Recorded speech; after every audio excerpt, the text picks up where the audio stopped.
Hi, good morning. Okay, let's get started. This is how you start. This is breaking down your foundational principles. This is where everyone shall start to connect mind to body.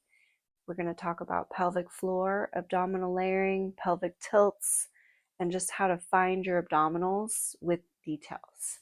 So come onto your back. Settle in. Feet are going to be hip distance. So the first thing you want to remember is your alignment. You have your hip bones here on the top. You want your knees in line with the hip bones. Your heels are in line with your sit bones. That gives you a great place to start. Make sure your feet are not too close to your seat. We want lots of space for your pelvis to lengthen out and settle down. Take your hands, make a little triangle. Place the fingertips towards the pubic bone. The heels of the hands are going to come onto the hip bones. I'm going to start with pelvic tilts. Now, just to start, go ahead and tuck the tailbone under, and you'll feel your back connect into the mat, and the fingertips will lift up. That pubic bone is rising up. And then reach long and create a little arch. Like I want to slip my hand under your low back. The fingertips will lower down. And just do that a couple more times. Curling the tailbone under, visualize that as the pubic bone lifts, and then creating a long reaching arch. Like you can get a little space under your low back. Roll through neutral, curl the tailbone under, so the tailbone is curling under as you tuck, and the tailbone is reaching long and creating a lifted arch as you go the other way. Roll through that a couple times. This is important because it gives you feedback of where you are in space with your pelvis. Now, see if you can isolate the pelvis separate from the rib cage. So if you're arching and you're splaying your rib cage and really lifting up through the upper thoracic, you're compensating here. We're just moving kind of in a chunk. So we want to keep the rib cage down. See if you can isolate just the pelvis. So you're going to think about, maybe you want to put one hand on your rib cage and the other hand can stay down here at the pelvis. Keep a little connection into the rib cage, into the mat, and start to reach the pelvis long. It might be very subtle. Maybe you need two hands on your rib cage to keep that still. And then curl the tailbone under. Think pubic bone up to belly button. So feel free to pause this if you want to work on this for a little bit. This takes a lot of concentration, just curling the tailbone and reaching the pelvis long. You should feel that the motion is not as large when you're including the rest of the spine. It's going to be a little bit smaller. And then from there, you're going to find a neutral. So neutral is not flat and tucked or relaxed. It's not reaching into an arch. So go through both directions and see if you can find a nice little flat neutral. So if you wanted to place a little cup of water right here on top of your pelvis, you would have that there. Now, can you keep your ribs connected to the mat or the bed, but reach the pelvis long into neutral? So these are details. Take your time learning them, break it down, but these are your foundational principles of alignment and how you build from here. So the pelvis, when you use your hands, it's great feedback because you can feel kind of like your hands are flat. If you feel your fingertips are up a little bit, you're too much in a tuck, or if your fingertips reach down, you're maybe arching too much. Typically, most people flatten out. So find that nice lengthened neutral. Okay, so from here, we're going to just isolate the pelvic floor. So you want to do a Kegel, a Kegel, however you want to say it, but it's contracting the pelvic floor muscles. So if you have your hands up here by your belly button and you feel your tummy tightening, that is not your pelvic floor. It's right above the pubic bone. You can use your fingertips for feedback. You're going to imagine you have to go to the bathroom and you're holding. You're going to imagine you're in a really long line and you have to go. So it's a little bit of a lift. Think about a canal coming straight up from the pubic bone. Imagine that you are in the lobby and you want to lift up into the penthouse. You might not make it up that far, so maybe just go for the first or second floor. Now, some people have a tight pelvic floor and they have a problem releasing. So we're just going to focus today, for the sake of this video, on lifting the pelvic floor. So you want to feel a very subtle lift of the pelvic floor and a release. So use your fingertips right above the pubic bone. See if you can feel that engagement of the pelvic floor. Now, if you're flattening or squeezing your butt, that is not pelvic floor. So you want to remain in neutral. These are all layers that you're learning to add in all at once. So just reset, maybe push pause on the video and just practice that, but lifting the pelvic floor. So you feel it's like a little elevator seal. You have to close the door and then you have to lift it up. A lot of times the glutes take over, so if that's the case, you can have your hands here. Make sure you're not squeezing your seat.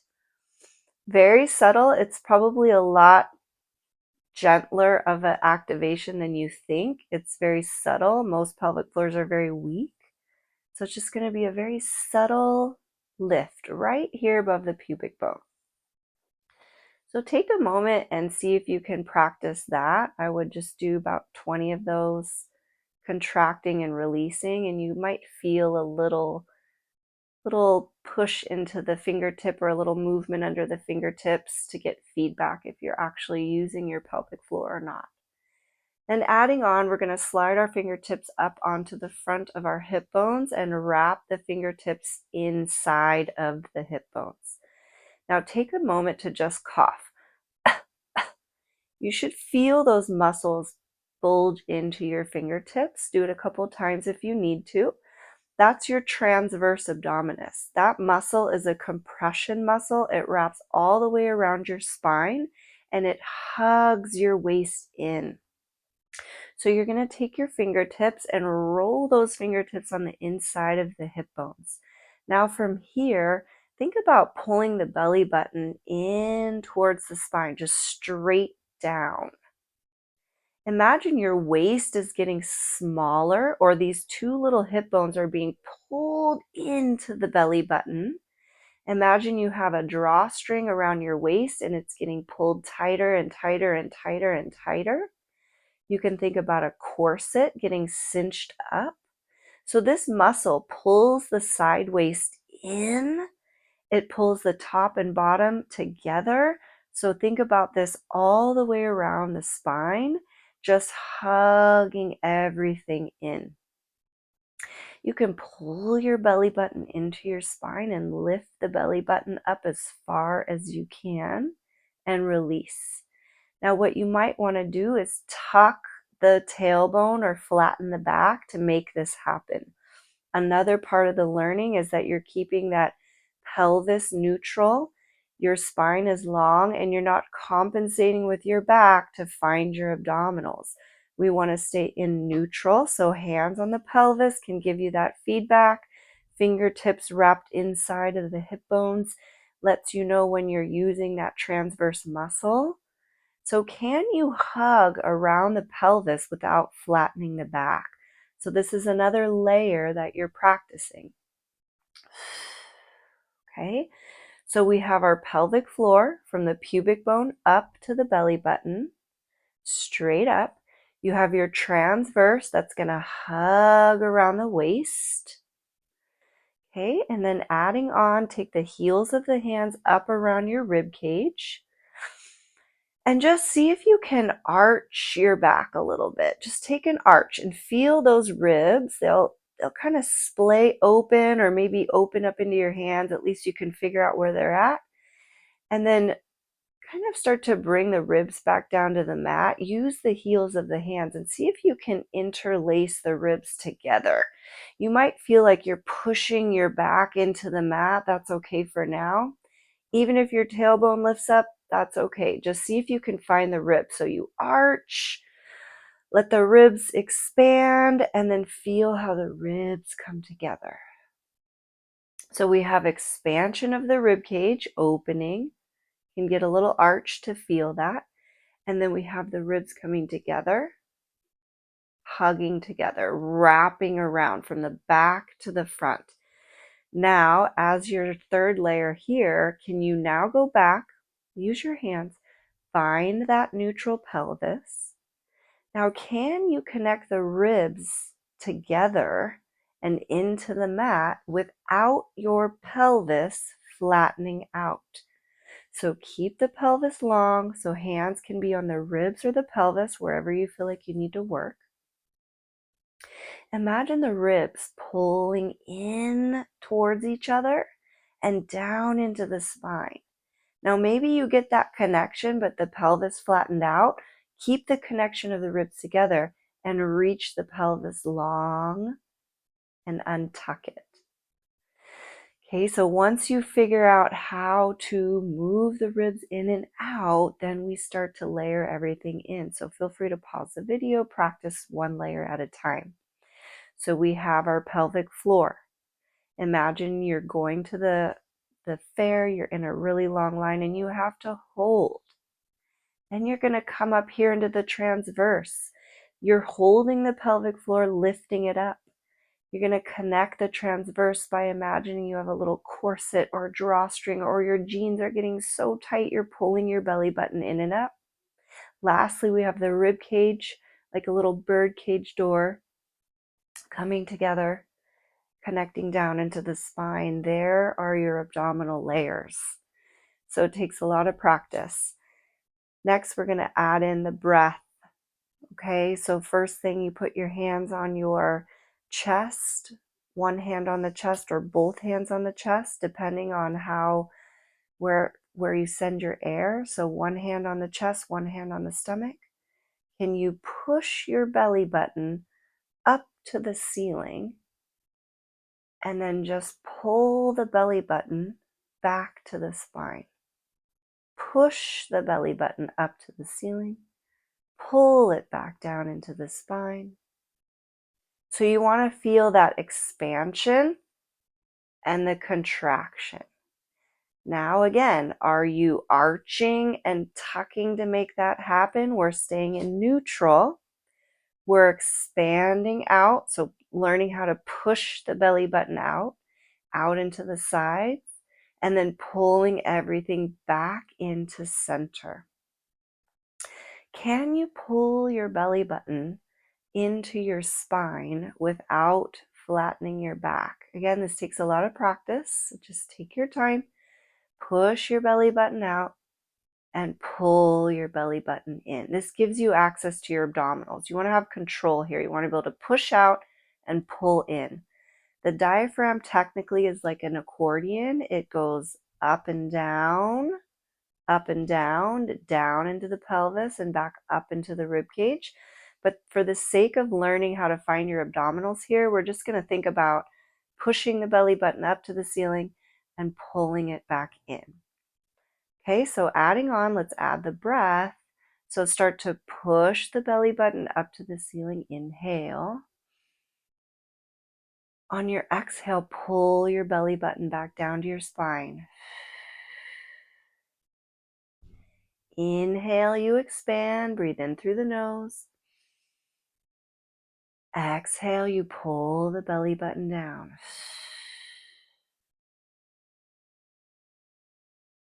Inhale to fill and exhale to pull in.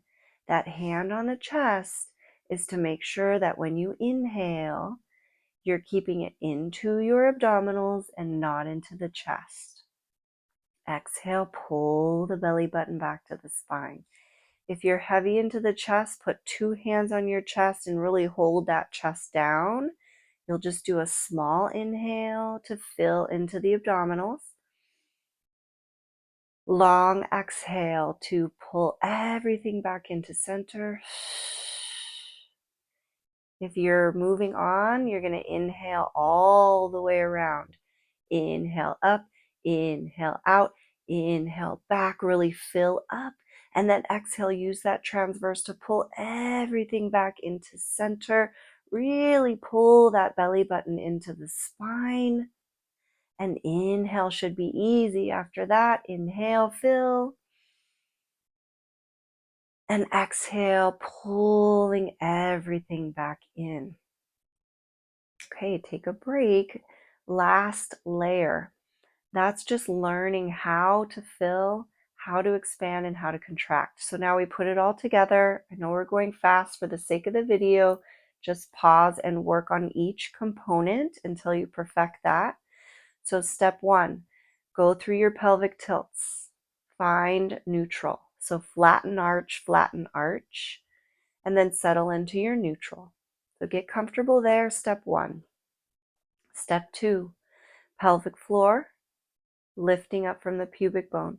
Step 2, transverse, hugging the waist. 3, ribs come in. There's your abdominal layering. Now we add the breath. Inhale, fill. Slow exhale. Pelvic floor lifts. Keep exhaling. Transverse hugs the waist. Keep exhaling. Ribs come together. Use your hands as you need to. Exhale all your air. And then inhale, fill. Exhale. Pelvic floor lifts. Transverse hugs. Ribs wrap and connect. Keep exhaling all your air out. And then inhale, expand. All the way out. Stay out of the chest. Exhale. Pelvic floor lifts. Transverse hugs that waist, pulling the belly button in and up to the rib cage. Rib cage hugs around, and you're expelling every last little drop of your air. Inhale, fill. Stay out of the chest. Exhale, pelvic floor. Transverse ribs, those are your obliques, hugging in. And inhale, go at your own pace. Really fill up. On your exhale, small trickle. Get the pelvic floor to lift. The transverse hugs makes your waist small. Ribs wrap in like a little bird cage door, shutting in the front. The abdominals are pulled in and up. Take a few more. Careful that you're not tucking the tailbone to make this happen. You're not breathing into your chest. There's a lot to think about, but this is your foundational principle. This is how you start to organize your spine, stop your compensation patterns, and access your abdominal so that we can build on from there. So I know it's a lot. Feel free to just pause each segment, work on this, take about 10-15 minutes every day, and see if you can really get in a little bit deeper.